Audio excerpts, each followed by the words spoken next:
These are pictures the US military and administration didn't want you to see, but thanks to journalists, they have seen the light of day. Do they remind you of anything? Yes, shameful history seems to be repeating itself.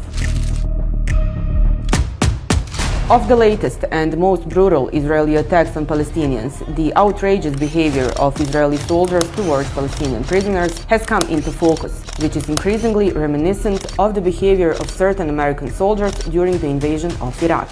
This is why the media around the world are asking, is Israel creating its own Abu Ghraib prisons? Abu Ghraib was known for torture since the era of Saddam Hussein, but after the US invasion of Iraq, it was turned into a US detention center for Iraqis. According to a 2004 report by the Red Cross, approximately 70 to 90% of people were brought to prison by mistake, and among them were many women and children.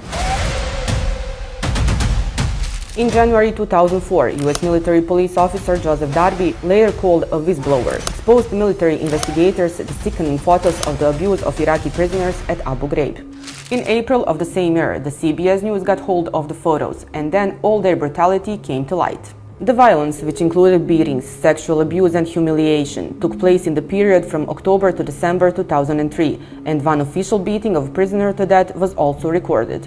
11 US soldiers were convicted of involvement in crimes, while many others were merely reprimanded. And now you're probably wondering what this case has to do with Israel's ongoing war in Palestine. Well, a little less than 2 weeks ago, a video of Israeli soldiers sexually assaulting a Palestinian prisoner was leaked to the public, and that's just the first published recording.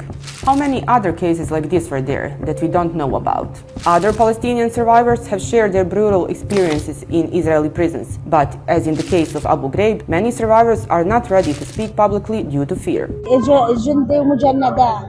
شلحوني عريانه وانا ما رضيتش اشلح، قالوا لي لا اشلحي غصب عنك وضربوني عشان اشلح، قلت لهم كيف اشلح؟ بده يطلع الجندي عشان انا اشلح، ما رضيتش، قالت ما الك فيه وظل واقف وشلحت غصب عني يعني من الضرب اللي اكلته انا.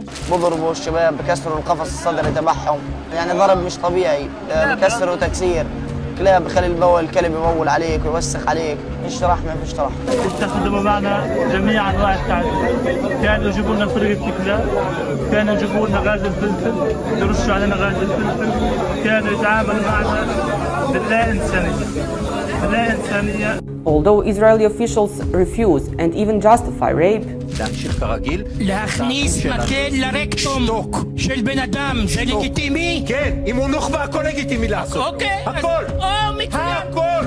and other brutal attacks trying to portray themselves as embodiment of democracy, accusations against them are increasing every day.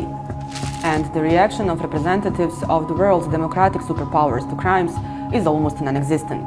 That's why, by itself, the question arises, will a good part of the Israeli soldiers ultimately end up only with a reprimand? Time will tell.